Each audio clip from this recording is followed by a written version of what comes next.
Hey, Flowmies, it's time for another edition of the ITF Flowcast. So this week we are going to talk with Christopher James, another longtime Flowmie, a wonderful supporter of everything that we do. He's out of Vineyard View window cleaning out of Napa Valley, California. Just a really super nice guy. He's just one of those guys that kind of just decided this is what he was going to do when he went for it. So we're going to talk about his coming up in the business, his philosophy with window cleaning, his decision to stay small, stay a single person business, but also dealing with all the growth that comes with when you do good quality work. You know, people are going to call. So it's a really enjoyable interview. I know you're gonna like it. Again, just as we had it with the last Flowcast, we had some audio issues. So I just want to apologize both to you guys and also to Chris for my bad audio. But I assure you, this will be the last one that has that because I figured out how to fix the problem so it doesn't happen again. But I appreciate your patience, and now let's listen in as we talk to Chris. Hey, Flowmies, it's time for another edition of the ITF Flowcast. We are so happy to have Christopher James with us. He has been a wonderful Flowmie, been contributing to the group for a while. He is out of Napa Valley, California. His company is Vineyard View Window Cleaning, and we're so happy to have you on. How you doing, Chris? I'm doing good. It's a pleasure to be on. I've watched all of your podcasts for about the last 3 years, and one day I was going to be on it. I knew one day I was going to be on it. So here I am. We have tried. It just hasn't worked out with it. You know, we've kind of gone back and forth where it worked with your schedule and didn't with mine. And then I'd try it, and we just, something would come up. So I'm so glad that we finally got an opportunity to talk. You're definitely someone who I've been able to follow. I've been able to see you grow, through of course social media, not in person. But I think you've got a nice little career path that's a good thing for people to follow who are maybe just starting out. And that's why we had you on the most recent Into the Flow, I think a couple episodes ago, where we had the panel of experts talking about the advice to give new business owners and people who want to start up window cleaning. So once we had you on there, I was like, okay, it is overdue. We need to have Chris on here so we can nitty gritty. So first of all, tell us how you got involved. How did you get started with window cleaning? I got started with window cleaning about 15 years ago. Long story short, I was working at a grocery store, and this guy hopped out of a bus with a 5-gallon bucket with a wooden pole and a couple of squeegees. And I was outside on my break, and he said, "Oh man, you wouldn't know how much money I made today." And I was like, "Well, how much did you make?" And he said, $500. And I said, "Oh, wow, that's cool." I said, "That's a lot of money for one day's worth of work." And he said, "Well, if you quit your job and you come work for me, you can make the same amount of money." So I walked into my job and I quit my job. Are you serious? That same day? Oh yeah. And wow. Well, my first red flag was when he got off the bus. And when he got off that bus, and I met him at the bus stop the next day, eager to learn, and he didn't show up. And so the next day he didn't show up, and so with my tail tucked between my legs, I went back into the grocery store and I said, "I need my paperwork in." And ever since then, it's kind of been like my redemption story to get back at that guy. Yeah. I don't know where he is, what he's doing. I have no idea, but it was my redemption story. And you didn't pull a George Costanza and try to walk in there, pretend you didn't quit or pretend you were joking? You know what? My boss saw the writing on the wall, and he said, "You know what? I'm just gonna put the paperwork in my desk." And then my wife and I moved to San Diego, and I replied back to a Craigslist ad, and I said, "Hey, I have no experience." And that guy was willing to work with me the first couple of weeks. I just worked, with him, and he had a van with himself and another guy, and it all kind of worked out. And I was the guy that was holding the bottom of the ladder. I was the guy that run and go get the fresh water, run to the truck, grab the poles, and so. I had to earn my stripes. And then over time, there was no, straight pulls. It was straight fans, straight from the get-go. And he was just showing me all the little tricks for the trade. And then my wife and I moved up to Northern California, and we started having kids. And I said, all right, I need something a little more concrete. Mm-hmm. And then about 5.5 years ago, my wife came to me and said, "Listen, you've been talking about it for so long. Why don't you just do it?" And I said, "No, I can't. I don't want to put the family in any kind of jeopardy." And we just kind of had an opportunity at that time to get it started. And slowly but surely, we got it started, went to Home Depot, and then I got all my equipment. And then I realized real quickly that I needed to upgrade to a little bit more professional equipment. And, so what were you using? What's that? What were you using?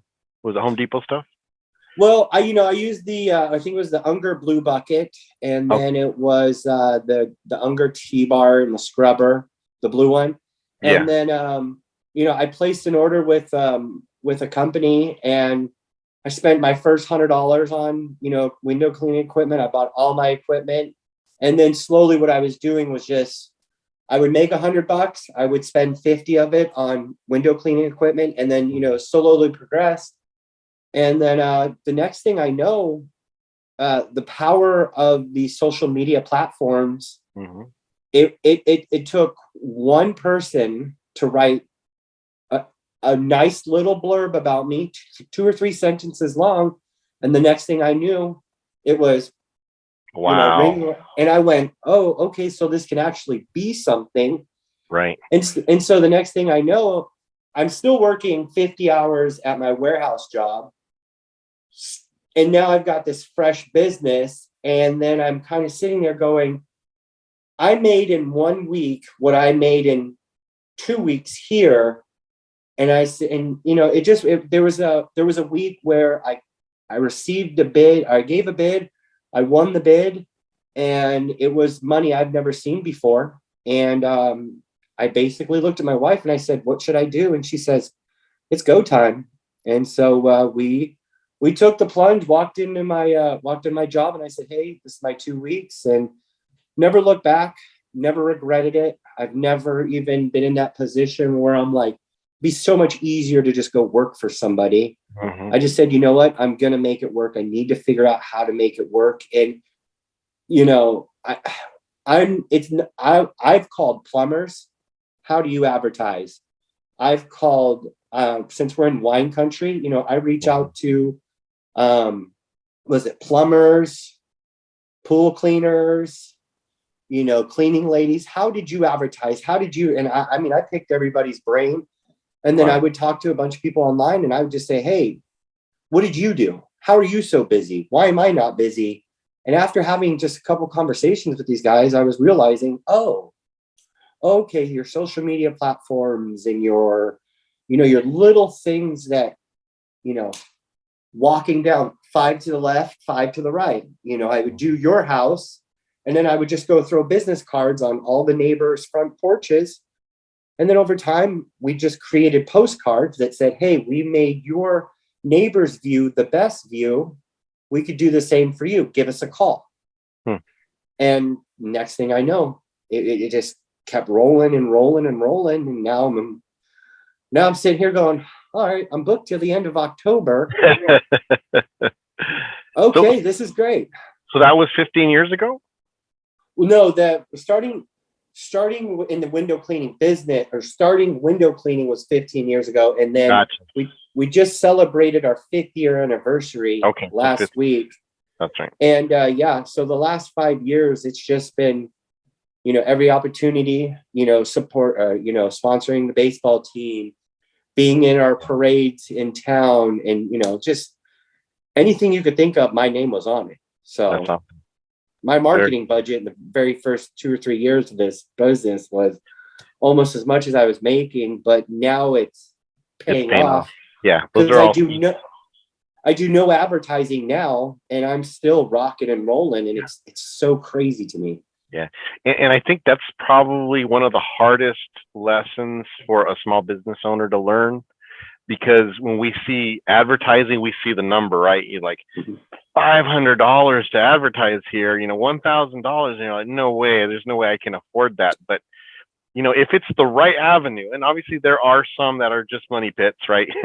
Oh yeah. I don't know how many times I've been offered to go put a logo or my thing on like a golf cart or something. It just doesn't work out here. It just doesn't.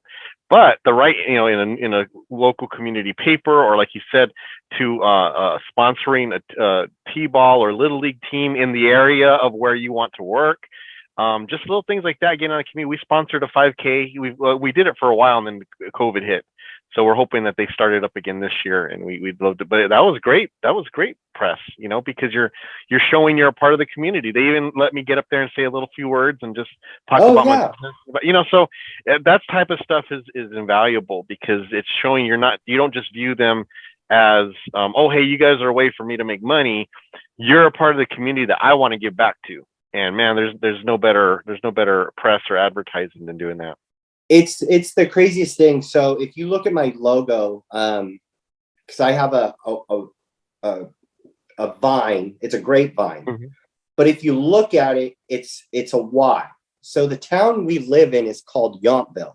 So Yountville, California. And when you look at it, it's more of a Y than it is a grape tree. Right. And so I made sure it predominantly was like a Y for Yountville. And yeah. And I got to be honest, I analyzed your logo a little more than I would most people, because I was trying to figure out, because when I first saw it, like you said, I thought it was a tree. And then it was like, wait a second, no, he's got vine in his, so that's a vine somehow, but I couldn't figure out what the connection was. And I just thought, oh, it must be like an aesthetic thing. It just kind of looks cool like that. But that makes perfect sense. So it's a Y for your town. So that makes it even that much more meaningful. Yeah. If you look at it, it's a vine for a because I live in wine country. Yeah. Oh yeah. Believe me, Napa Valley. Yeah. So almost every home has a view of the vineyard. Nice. So that's vineyard view, and so the vine is more of a predominant, it's more of a Y than it is a vine, but you look at it and you're like, okay, I get it. And it takes people a minute to realize what it is, but being up here in the valley, they look at it and they're like, oh yeah, but yeah. And I mean, the crazy bit of advice I was given that I went in the opposite direction was when I purchased my van in 2020. They were like, no logos, no advertisement, keep it simple, don't overdo it. And I went, no, that sounds like a horrible idea. I said, that's a moving billboard. Yeah. I was like, that's the first thing I'm doing. And I called the sign shop in Napa, and I said, hey, this is what I'm looking to do. And I took it to the shop, and he showed me some renderings, and because I didn't want to overdo it. Because I'm pulling up in front of these multi-million-dollar homes, sure, and I didn't want anything that was like gaudy, but I also wanted to be realistic. Mm-hmm. So I put everything I do as far as my business, I put it into perception. So if I roll up in a brand new Ford F-350 with chrome rims and a booming speaker, they're going to know, oh, he's charging me a lot of money because he's got to pay for that. So I pull up in a modest vehicle and, in my van, and my logoing is very clean, very, it's a white van with matte black signing on it. And it's just it lists what I do. It lists the company logo and my phone number, and that's it. Right. And I reached out to a couple of my customers that have always kind of given me some sort of a business advice because they've had businesses. And, I stopped by their home unbeknownst to them. What do you think about the van? Oh man, it looks so great. And I'm like, and I'll tell you now, I spent $1,500 on that. Wow. I don't want to tell you how much money I've made off of that advertisement, just off the van. Oh, yeah. It's a moving billboard. It is. It's the craziest thing I've ever seen. Yeah. And like you said, like I mentioned earlier, I know I had a difficult time understanding that part of, okay, you've got to, I'm like, oh, I could pay, $200 and get a nice little sign on each door, and it looks nice. And it did. And I used that for a long time. But you put a wrap on there, it is such an attention getting thing. And all the time I'll get a text or a DM from someone on my social media saying, hey, I saw one of your trucks there, and they take the picture and they sent it to me. And that tells me not only did they see it, but it struck them so much that they felt the need to say, oh, hey, there's that truck I see on social media, or that company that I follow on social media. How crazy, I saw their truck. I'm going to go let them know. And so there's what's the word? An emotional kind of attachment there. Yeah. They're forming, their synapses are connecting in a way about my business that it hadn't had before. And that's when they think now window cleaning, or it's time to get the windows clean, I hope my business is the one that pops up. And that's really the goal of all that. It's not necessarily, oh, every single person who sees my truck is going to call me and book a cleaning. It's just, it's part, like you said, it's a billboard just to be a reminder that I'm here and when they're ready to have their windows cleaned. And I'll tell you a quick funny story. I was out to dinner. I met one of my friends at one of our local restaurants, and I'm in front of the van. I'm behind the van, beautiful van and beautiful logoing, and we're just standing there. We're talking as we're saying goodbye, and a lady pulls up, and she goes, "Oh my God, I've seen your van throughout Napa. I've seen your van in Yountville. I've seen your van even in St. Helena." And she goes, "And I now finally get to take a photo of your van so I can call you." Nice. And I said, better than that, why don't I give you a business card? Handed her 3 business cards. Next thing you know, she calls me and says, "Hey, I'd like to get my windows cleaned. I'd like to get an estimate." Sure, not a problem. Get out there, do the estimate. She goes, "Great, thank you so much." She goes, "Let's get it. Put it on the calendar." I'm there. I do the windows. And she goes, and her husband, while I'm there, her husband goes, "My wife has talked about your van so much." She goes, "She sees you everywhere. Now that she's finally met you," he goes, "When you're done here, do you have enough time to go grab me an estimate for my property over in St. Helena?" And I said, "Oh, well, I couldn't do it today, but I can definitely do it sometime this week." He said, "Great, not a problem." I get there, 1,100 windows. Whoa. So it's a commercial, it's a 1-story commercial building. And I was like, "Oh, yeah, absolutely." And so, and it was the craziest thing. And that 1,100 windows not only paid for the van, but it paid for everything else. And it's like, 100%. Why would I not want to advertise? Why would I not want to be out in front of people? Why would I not want to be, not the topic of conversation, but why would I not want to be when you're thinking of window cleaning? Hey, I saw that van. But now I've realized that being in the van and the moving billboard, I've also realized that my phone number is on there.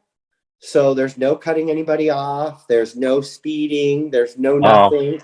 That has been the hardest thing for me. Not so much like cutting people off, but definitely the speed limit or being tempted to run, it's yellow and shit. And you're like, somebody's there, and just like you say, just being cognizant of, not only am I, driving around in public and people are seeing me, but if I'm in a hurry, that's too bad, bud. Yeah. You gotta stop at those yellows. When you see that 45 miles an hour, you gotta go that 45 miles an hour, because you will. But I mean, I sit back and I spend too much time cleaning that van. I spend too much time making sure it looks pretty. I have spent, before California was in its drought, my van was getting washed every Friday. Wow, that's pretty. Everything was getting pulled out. Everything was getting wiped down. Everything was getting put back in. Interior was getting clean, and the outside was getting washed. Wow. And and then it got to the point where I got too busy, and I said, "You know what? I'm just thankful I have a white van. I'll wash it when I can." So but that's my story. Very cool. Well, I know you're at the point now where you're trying, and I've talked about this on the Flowcast before. It's always at the point that I call you're trying to decide whether you want to bust through the wall or not. So you're at the point where you could hire, you've got the work to hire. You had mentioned before the interview that you were coming up on your slow season, so it may not be prudent to hire now, but they're soon down the line, you're going to be in a position where you might want to hire. So let's talk a little bit about that. What are some of your concerns about hiring? What's some of your roadblocks or things that you're trying to anticipate to make sure when you finally do it, it's going to work out for you? I want to make sure. So my biggest concern is the financial part of it, is the how much upfront and how much is it going to cost me weekly, bi-weekly, monthly, quarterly, and tax purposes. What is it going to cost me? What is it going to look like? Right. Ultimately, my goal would always I've always been in the mindset of, it would be great to have another truck, or it'd be great to have somebody riding next to me. I don't know if I could take myself off the glass to do the interior, or to do the office side of it, to go out and do the estimates. My biggest concern right now is going into the slow season. California, when it does rain, we are picking up, rain gutter cleaning. I do a bunch of HOAs. So it's kind of just figuring out the best path to go through it. And it's also keeping in mind, COVID, my mindset was in 2020, I've got to hire. COVID sets in and I go, okay, hiring is not the place. I can't hire anybody. I don't know what tomorrow's going to bring. And then 2021 hit and I said, okay, this is a good possibility. We could potentially hire somebody. And then I was like, you know what? No, we're not going to do it because people are still on the fences. I'm not getting the same amount of phone calls as I was getting in 19. And then 2022 hit and I said, okay, this is the year I'm going to do my research. So I started doing my research, started pulling up the calculator. What would it cost me? What would it mean? What would I have to do? Would I have to increase prices on my current customers? If I'm not raising the prices on the current customers, where am I going to go financially, as far as where am I going to get that money from? And, I also don't believe in, I do believe in price increases, but I don't believe in raising them, $250 more than what they're already paying. So it's just kind of figuring it out. But then I have this one-off dream that one day, I've got 3 kids. There's nothing better than free labor from my kids. Yeah, absolutely. And we're trying to get. If you asked me 5 years ago, would you want to work with your wife? I'd have told you no. I don't want to work with my wife. I want her to do her job. I want me to do my job. I want to come home and I want to have this happy marriage. And then I ran into a position about 6 months ago. I asked my wife, I said, listen, I'm in a position. I need you to help me with some estimates.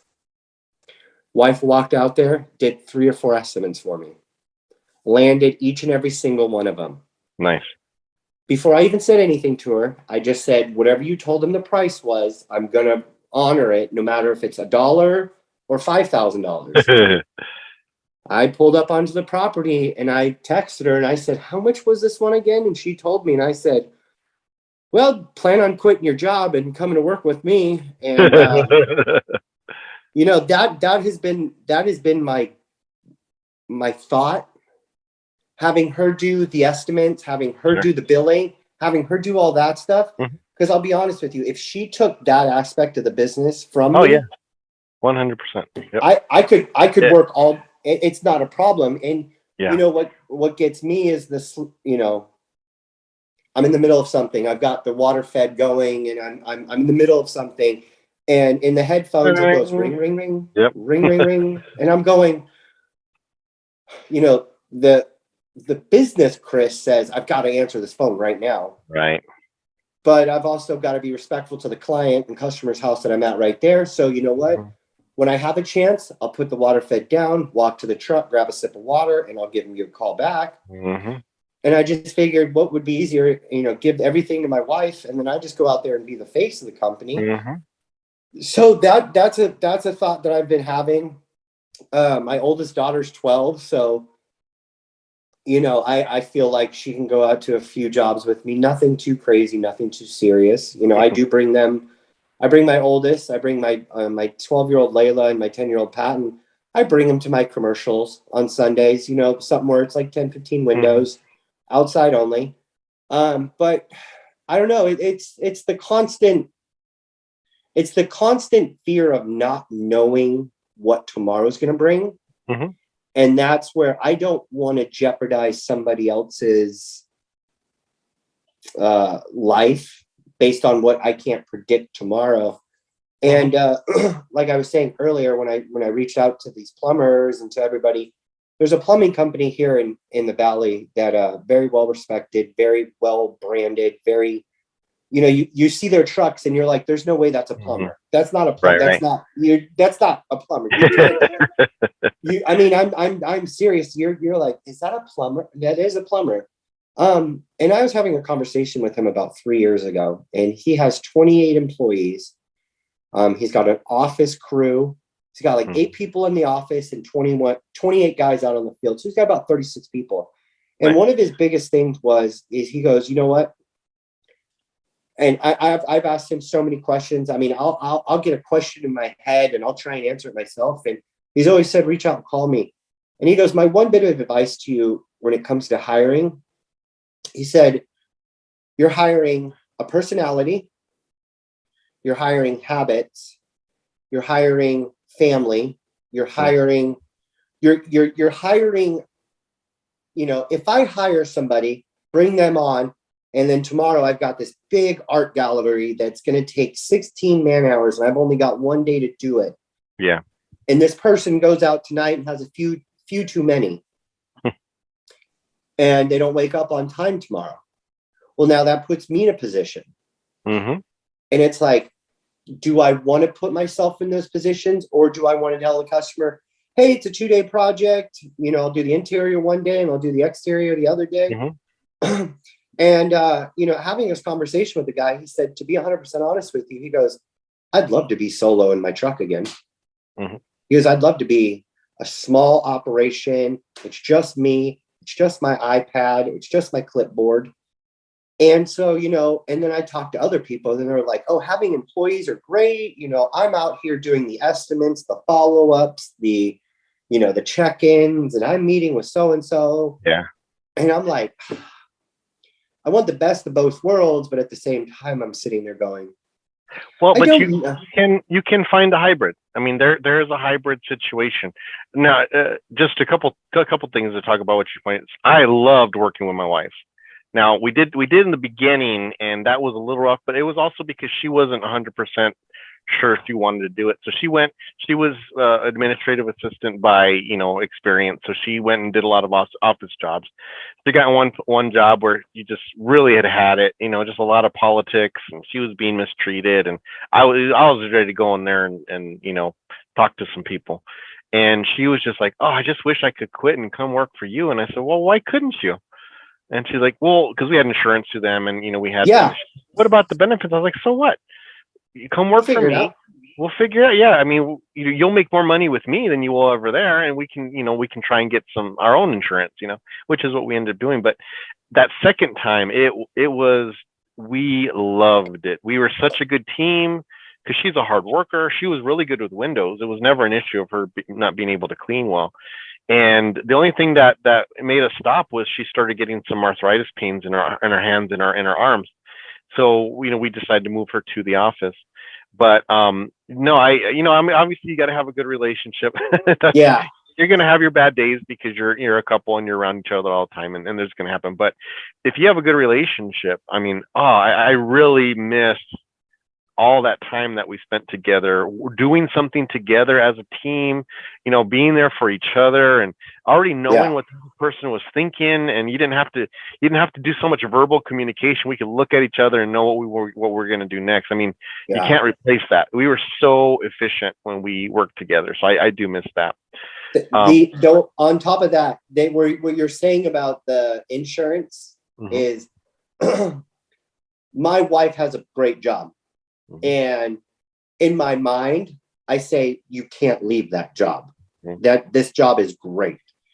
Benefits, 401k, they match, and potential of moving up. And I'm sitting there going, in my selfish way, come work with me. Come work with me. It's so much easier. Take all the stress away from me. But then we lose insurance. Then we lose that 401k. and then we lose all those little benefits. Well, yeah, you don't have to lose your 401k though. You can set it up for your business to pay that, and then it pays into it. She's not in a 401k. She's in a CalPERS. She's a state employee. Oh, I got you. Okay. Yeah. So yeah, and I think about it, and I go, in my own selfish way, it'd be great, but in reality, like reality hits, and it's like, no, there's no way you leave that job. There's no way that her benefits are amazing. Even if she doesn't, if you guys decide the best thing for your family is for her to stay in her current job, I can't sing enough praises for the hire of an office assistant or an office manager. You had mentioned earlier about, oh yeah, you're working and your phone rings and you're trying to balance, well, do I get this job done or do I do the good customer service and take this call? And I've had conversations because that was one of the, I first hired a tech, pulled back. The second hire I did was with office assistant. And it was for that same reason. I literally could not finish a house because I'd get off the phone scheduling, hang up, do a window, and then my phone would ring again. And then I was on the phone again for 10 minutes talking to the customer. Yeah. Or if they were a really friendly customer, I was on the phone for 15, 20 minutes just gabbing. Yeah. So that was when I recognized that this was a high, and people are like, well, yeah, but that's not a position that makes you money. And I said, au contraire, it makes you a lot of money because one, it's taking, like you said, it's taking the stress off of your shoulders. So what does that mean? Well, it means you're going to be more refreshed for helping the customer, which means you're going to give better customer service, which means you're going to be in a position to have that callback, a better position. Obviously you do good work regardless. But you're now kind of in your prime to be able to help that customer. But two, there is something to be said about answering the call, when they call, because if they leave a message and you have to call back at the end of your day, what percentage of those jobs are you going to lose simply because they just went down to the next name on the list on the Google search, and you lost that customer because you called them like, oh, thank you for calling back, but no, we already got somebody, thank you so much. You get those now because you have an office, you have a person on the phone. I don't know if my situation is different up here. I don't know. I know a lot of the local window cleaners. Out of the 4 or 5 in the city, I know 2 of them, 3 of them, and I don't know if I fulfilled this niche that the customer was looking for. Sure. But I give them an experience. Yes. That I don't know if those other window cleaners in town are giving them. And, what I do put on my voicemail is hey, you've reached Chris with Vineyard View Window Cleaning. So I was unable to answer your call. If you leave me a message or leave me a brief message, I'll get back to you as soon as possible. I'm potentially on a roof cleaning some solar panels at the moment. A little bit of humor. And, I'd say almost about 90% of the time, they're like, don't slip and fall. Hey, this is Chris over at, Mulberry Street. Give me a call when you're off the roof. And yeah. And that's how I started it is, the little sense of humor. They think it's funny. I'll wait an hour before I call this guy. But what I've also said at the end of that voicemail is say, hey, please feel free to send me a text. And I'll get back to you as soon as possible. And I would say out of maybe the 4 to 6 phone calls I get a day, as soon as I hang up, they don't even leave a message. They text me, hey, this is Gabe. I'm looking to get an estimate on the windows. And so, yeah. And I'm not saying that you would lose like your current customers or you would lose everyone. I think there's that line that when you're on this side, you can get away with it and it's not that big of a deal. Then there crosses over where you're in the growth mode, and now you're advertising more. Now you're reaching new customers, and it's those new customers who are calling that those are the ones where you lose, and that's where it's really important to have the office staff because they don't know you from anybody. They just know they saw your name either on an advertising you did, or they were referred to you, they were referred to you through Facebook or Nextdoor or whatever. They called to give you a chance, and if you're not there, then you close. So if you're not quite there yet, then I wouldn't recommend doing it because it is an expense. Yeah. However, there are other things that you can have them do, and I think that's something that I didn't expect to have, which like making cold calls, calling property managers, posting in social media for you, Yeah. doing stuff like that. So there's always something you can have them do that can help the business.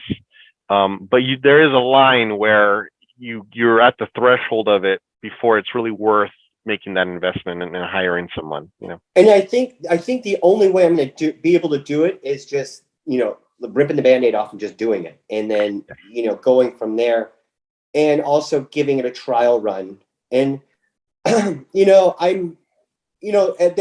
days where I'm like, oh, I don't need to hire anybody. I got this. And then there's days like tomorrow, which I can already predict. It's supposed to be 93, 94 here tomorrow. Yeah. And there's about 60 skylights. Yeah. There's a sunroom, and I'm gonna be probably, I'd say, about 1:30 in the afternoon. I'm just gonna go, oh my God, it would be so much better if I had somebody here. Right. And then my Thursday, I have 3 homes on Thursday, and I'm gonna go, I don't need anybody. And so it's like, it's finding that happy medium that's not going to jeopardize my business. It's not going to jeopardize somebody else. Mm-hmm. And it's just finding that happy medium. And do I have the business to support it? Sure, I do. I mean, I'm a solo operation. I'm booked until the end of October, not bragging. Those are 2 to 3 homes a day. But it's also what I was saying earlier is I've done my best to educate my customer. Like I was saying earlier, when I left today's house, I already had them for December. I already have, the house I did yesterday, I already have them for January. And it's not even me saying it to them. It's me kind of like insinuating, I'm not like, hey, Gabe, we should really be out here in January. I'm like, hey, I'll see you the next time you call. Just let me know when you're ready to book, and we can put it on the calendar. And they're like, oh, do you have your calendar on you now? And I'm like, I sure do. And the next thing you know, they're booking for January, or they're booking for February. Yeah. And I have 10 customers, and I know all 10 of them by name, that in January, when I go to do their windows, they will book January, April, August, or whatever. They'll book the 4 months, or every 3 months. And I'm like, oh, this guarantees you a spot. This guarantees you, just for example, today I had a customer text me and say, hey, I'm having a Halloween party on October 31st. Can you be out here October 30th? I looked at the calendar and I said, sure, I can be there at the end of the day. And she was like, oh, wow, you're booked out that far. And I go, yeah, I am. And she goes, oh, I'm so thankful I was able to get in there. And I said, hey, I'll always make it work. And she was like, I know you will. Thank you so much. I'll see you on the 30th. And it's just like, it's finding that happy medium. It's making the right decision for myself, but it's also making the right decision for my family. It's making the right decision for the business. It's making the right decision for somebody else as well. And it's, I'm at that impasse where I'm going, it really would be beneficial, but then, when California rains, the window cleaning stops. We just had rain 2 weeks ago. Yeah. For like 3 or 4 days after, my phone didn't ring. Because everybody's looking out their window going, oh, is it going to rain more? And I'm like, it's the same thing with Tucson. I mean, if there's a 15% chance of rain in the forecast that week, people are canceling, Oh yeah. It's silly, but that's just the mentality. Well, and that was the part that I also learned too, was educating them on the, okay, it's raining. Oh, what does it mean? I have tried. Oh man. I've got 22 years of talking to my customers and telling them, look, it's pure water, and when we come, we get the buildup off, and some have come around, and I don't advertise it, but I do guarantee my work. So if I convince them to wash when it's just sprinkling, and then they aren't happy with it, we'll come back and redo the exterior. It's not a big deal. But that happens rarely, that happens so rarely because it is clean. The rain doesn't mess it up. It's going to last longer. During the winter, I'd say November to March, on the bottom of the invoice where I have a little comment section, I just put 7-day rain guarantee. Nice. Just so they know that, like, hey, if you do get the windows done, I'll be back out. Just give me a call, send me a text, tell me which windows they are. Mm-hmm. And I talked to Steve Richardson, Steve-O? Oh yeah. Mm-hmm. I talk to Steve-O every single day. We talk on DMs, we'll text, we'll do whatever. And I'm always throwing ideas at him. I'm always, oh, you should see this. I did this differently. And then 2 weeks from now, he'll be like, how did it work? And I'm like, I stopped doing it like the third day because it wasn't working. And yeah, I the one thing I've learned in the industry is you don't know if it's going to work until you try it. Yeah. And every market is different. Every business owner has different situations and different variables that they're so what may work for one company in the same company or in the same city, may not work for another company, and so there is so much kind of a blind feeling around trying to just make your way. But the thing I just tell people is if you decide you want to try it and you do it whole sold. Just don't do half measures, because if you do it half measured, you're still you've got 1 foot in the boat and 1 foot, on the pier, and eventually they're going to separate and you're going to be stuck in the middle. So you've got to just choose and just go for it. And like with the illustration of busting through the wall, when you're busting through a literal brick wall, you're not just going to go right through it like the Kool-Aid Man. It's going to take some time. And you have to work on that. So if you decide to hire and you go forward with it, understand there's going to probably be a 1 to 2 year period where you may make less than you make now, or you make the same, but you're working way harder. And that's frustrating. But the goal is the progress at the end, because at the end, you either have 1 or 2 employees, and now your business is making way more per man hour, in the business than you were before. And like you said, if you want to take a day off, hey, guess what? I got 2 guys working. I can just take myself off the schedule. The business doesn't miss a beat. I remember the first time we went to go visit my wife's family in Massachusetts, and I was going to leave the business in the hands of my employees and the office manager. And it was going to be for a full week. And I had never done that before. I was so nervous, because before I always had saved up money not only for the trip, but then we'd have to save up money for that week of income, because obviously we still have bills, right? We don't have the business didn't pay us vacation days. And that week we did it. It went as smoothly as possible. We had an enjoyable trip. We got to see family. We came back home. I didn't have to save any money for we got our paychecks. Our paychecks still came through because the business didn't miss a beat. And that was the first realization of, okay, I see the benefit now of gearing up and going through all that hassle to get the business in this position. And I think that's what I'm going to have to do eventually, is I'm just going to have to kind of just rip the Band-Aid off and go. And I know that I'm going to need, if I do hire, I'm going to need to do it. I'm going to start maybe February and get that training time in, right now we're going to do part-time, 16, 20 hours a week, and, just get that training in. So, we can work February, March, and then April in California, it's full throttle. I mean, you're going nonstop for, until October, until the end of October, You're going nonstop. And it's so crazy that I need to be strategic. Correct. To say, okay, if I'm going to hire, I've got to take the hit in February. I've got to take the hit in March. And then in April, hopefully we're well-rounded enough that when we start getting into these homes, once we start getting into these homes that don't look like your average home, that are custom built, that, glass is 40 feet in the air and there's nothing there. Yeah. And the home is on pillars and you're looking up going, how do you do that? And then you go, hello, 40-foot water fed pole. Right. And, you know, it's doing that, but I have to be strategic enough to where, you know, at the end of the day, I want longevity for my business. Eventually, what I'm trying to create is something for my kids to have.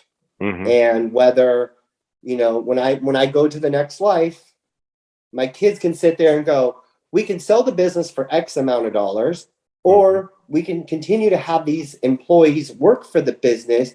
We'll continue to generate that income. Or my kids say, I want nothing to do with it. Right.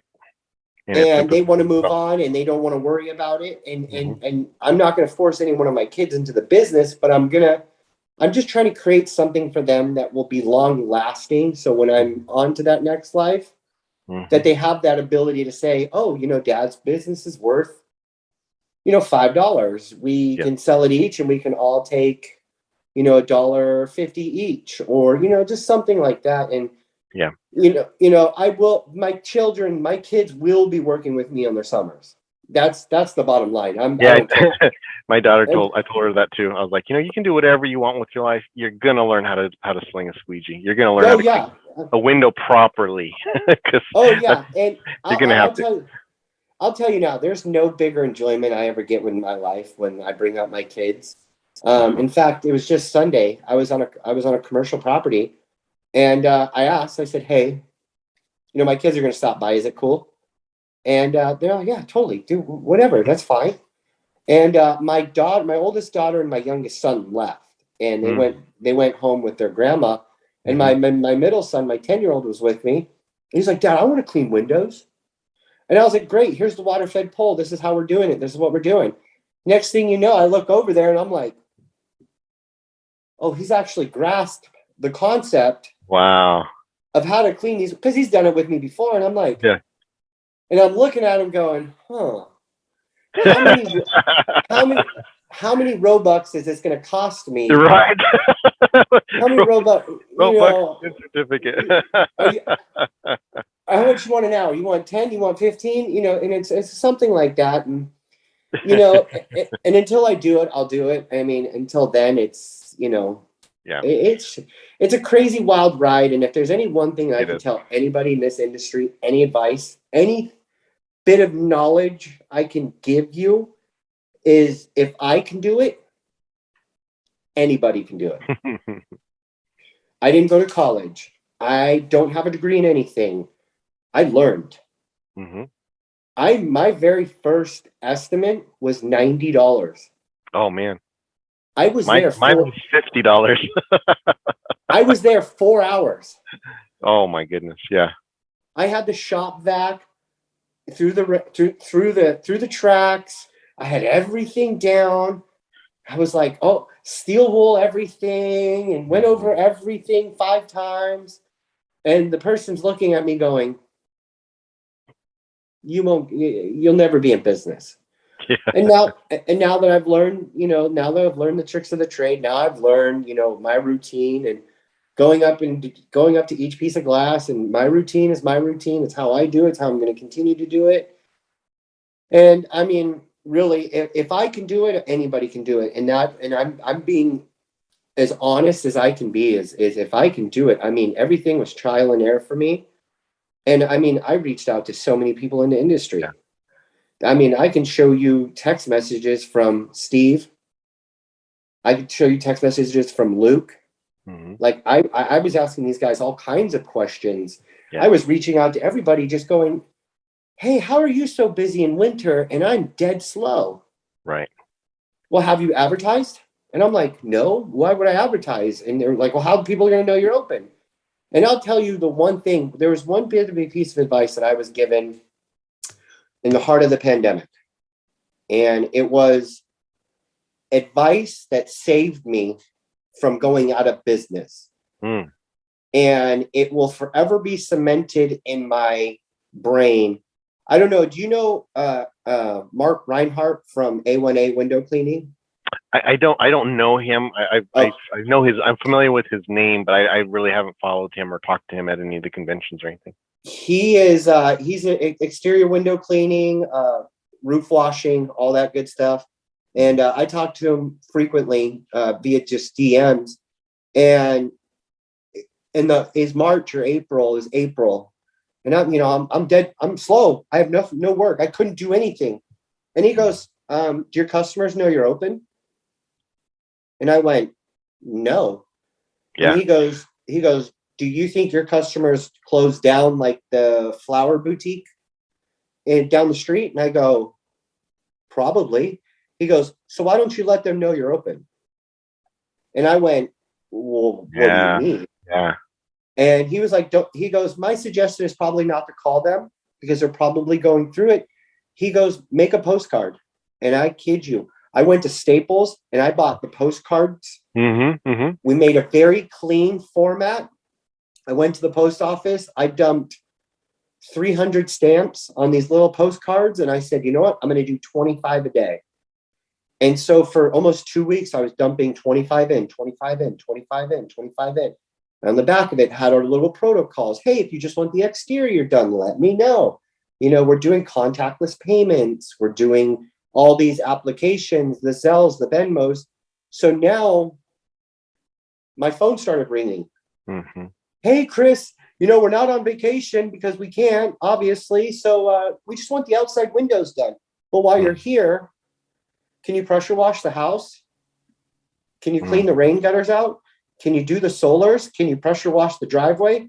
So my ticket sales or my invoices were going from $5 for the window cleaning to now my invoice is $25. And so I was like, and so I called Mark back and I said, dude, you saved me.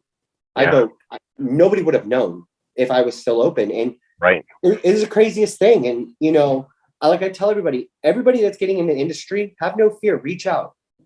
You don't need to go on any Facebook forum groups and say, hey, I'm starting out, I'm this, I'm that. Reach out to a window cleaner that's in the industry. And I mean, I've gotten a couple of DMs. I've gotten a couple of DMs in the past saying, hey man, I've kind of followed you a little bit. How did you get started? And I'll send them videos. I'll hey, this is what I was doing. This is the website.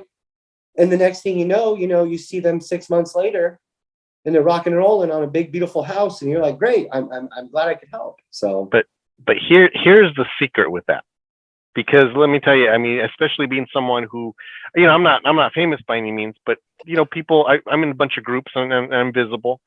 I get a ton of DMs. I get a ton of people asking me questions. When I can give time, I can. People like Steve-O, people like you, like the ones you mentioned, Luke, they're busy, right? They're running their business, not to mention all like 10 other things that they're doing. So it's not like they got free time. But here's the key.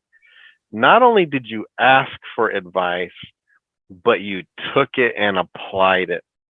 That's why they keep taking your calls, and that's why they keep replying. Because nothing like with myself, when I talk to a new window cleaner and they're asking advice, I give them the advice, and then I never hear from them again. It's like, all right, well, I mean, it's fine. I did my part. There's something feeling good about helping someone. But when they call me back or they message me, hey, I did what you told me to do. Man, it worked out so good. I had this. Now that's worth it to me. So that now I love this guy. I love this person, whoever they meet, because not only did they ask me for advice and listen to it, but they applied it. So it's like, it's just like anything. You put forth effort to help someone. All you want to know is that it was worth it. That's all you want to know. And you don't expect any monetary income or anything like that. And some do, but I don't. But if you just know that they listened, that they applied it, in other words, they valued what you said, as opposed to, oh, well, thanks for taking all your time. I'm just going to disregard everything you said, or I'm lazy to do the work that I just asked for advice on. I mean, when that happens, that's kind of discouraging, And in fact, I know some window cleaners who are just like, no, I don't respond to any of those anymore because I'm tired of people asking me for advice. I give it to them, and then they pretend like they never heard it. You know, Well, they keep. So it's one of that's what's to your credit is you listen to it and then you applied it, and that's probably why you're successful. the one of the things that it changed my life is I was the guy who hated skylights. Mm. Skylights, no. I would much rather not do your home than touch your one skylight. Mm-hmm. And it was my weirdest thing is I never wanted to touch it because I could never clean one accurately. I could never clean one. I've got skylights that are 30 feet in the air, and I'm like, realistically, I'm not getting the ladder up there. I'm not doing it. And I watched a Steve-O's video, and he was cleaning skylights, and he had the accelerator? No. Accelerator, yeah. Accelerator. Mormon? Huh? Yeah, Mormon. And I literally did one of these. Is that 0 degrees? And he went, yeah. And I was like, I gotta buy one. Right. I bought it. I literally 60 skylights tomorrow. I don't sweat it anymore. And I was like, how did you do that? What is this thing? And, what is this unicorn that I've been missing out on my whole life? And that was last year. I've been going 4 years without knowing that there was something in the industry that was like that. And I'll send him videos of me doing skylights all the time. I'm like, do skylights and having fun. And, he gets a kick out of it. And it's so silly because you don't realize that, I look up to you. I look at your business. I watch all of your Instagram. I watch all of your Facebook. The funniest video you've ever done that had me rolling was when you were at the convention last year and you got ripped off by Joel. I will get him. I will get it back. And I am still protesting that. Nobody's responded back to any of my emails. And the funniest thing is you're like, hey, isn't that Jersey? And then you took off running the other way. I'll go back to that video every once in a while and just to watch it, and then you get the music in the background, and it's looking up, and it's it's not to say that I know how to clean a window, but Gabe knows how to run a business. Gabe's got a crew. Gabe's why would I not want to reach out to Gabe and say, hey, how did you do this? What were your thoughts? And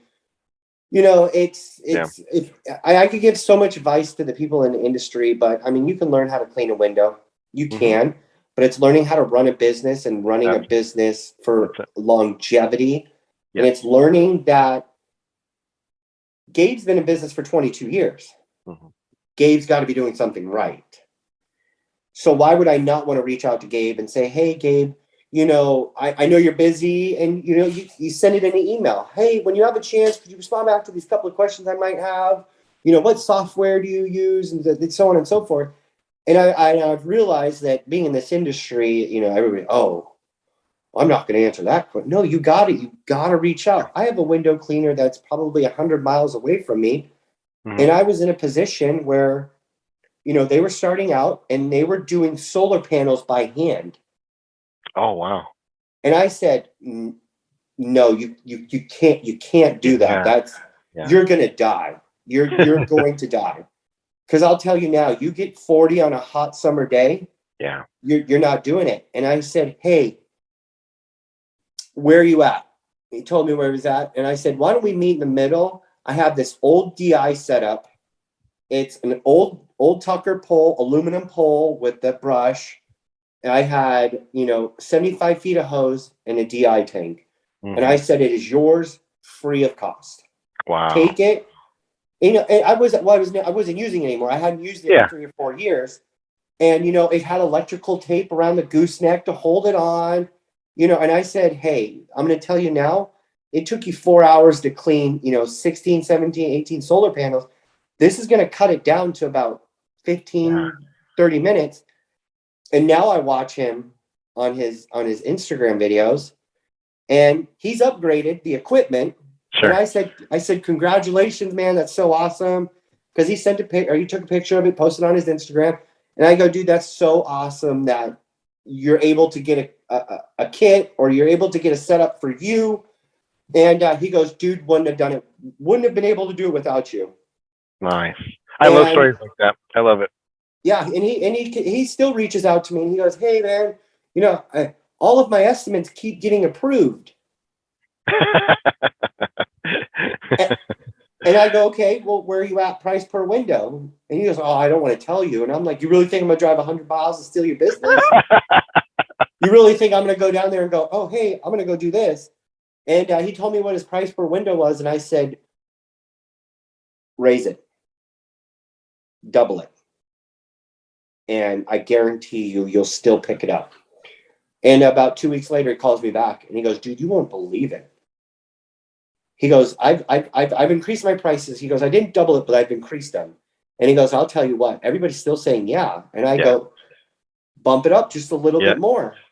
And the next thing you know, guy's driving around a new pickup truck. And I'm like, oh, how did you do that? And he's like, man, he goes, the wealth of knowledge. And he goes, he's like, you should start a podcast. And I'm like, no, I'm not in it to do that. I'm in it just to help. I'm in it to just, if I've learned something, I'm gonna pass it on, because that's what this industry is about. It's about giving back. It's about being helpful. It's about, just reaching out and communicating to people. It's about, me reaching out to Steve and saying, oh my God, this channel is the best channel I've ever used. It's, reaching out to my Mark and saying, hey, this is the most genius idea. You saved my business. And you had, you had Heather Ryder from Ryder Window Cleaning.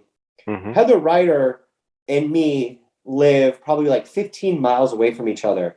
And she's the homie. Like she had to help me on this big old HOA project. And I didn't know, as being bullheaded as I was, we were water fetting this HOA, and one of the windows we missed. And I was like, oh, that's my bad. I'm not getting on a ladder and I'm not pulling the equipment out. And I was like, but I don't have a 30-foot pole. And she goes, yeah, you do. She goes, you have your 40-foot water fed pole. Yeah. And I go, what do you mean? She walks over to my trad pole. Takes my Ed-Array trad pole and the metal adapter out, and she puts it on my 30-foot pole. Yep. I sat there for probably about 4 minutes going, really? It was that simple. Ever since then, I've got a 40-foot trad pole. Yep. And it's so silly, but learning something I should have known 5 years ago. Yep. Absolutely. It literally took her seven seconds, and then she did. I love her. I appreciate her so greatly. But that's what ITF is set up to be, right? It's set up to be a community of individuals just like yourself who have received information, because that's where it's like I give advice, but a lot of that, probably 90% of that advice is stuff that was told to me and shared to me and had value to me. So all we're doing is just passing it on, and ITF is meant to be the hub or the structure in which we can connect one person, one business owner to another who may be in a similar situation, or at least maybe they're past the spot where we are at now, and we can turn to them for advice and get guidance, and then go to that next level. So that's why you're such a value part of ITF, because you have that attitude and desire to share. Well, one of the things that I've done that's probably a little bit more out of the ordinary is I'm on a, I don't know if you want to call it a group, but it's called the phone line. And it sounds so silly, but there's pool cleaners, there's a window glazer, and then there's a few other guys who call in every once in a while, and I'm on the phone with them a couple hours a day when I'm out on the outside. And I will tell you, if you find a good group of individuals like ITF and this phone line that I'm on, you don't realize the amount of knowledge one could get from others' advice. And it's taking their advice and saying, hey man, I overheard you were talking to the customer, maybe slow down talking. Because your mind's going 100 miles a minute. Right. And, and these guys are overhearing this conversation with the customer, and I'm hearing their conversation with the customer. And it's like, hey, slow down when you're talking to the customer. You don't need to explain everything to them. Exactly. You don't need to tell them that you're going to go from the skylight to the garage to this. Hey, just do what you got to do. They hired a window cleaner. And I'm like, that's well, right. What?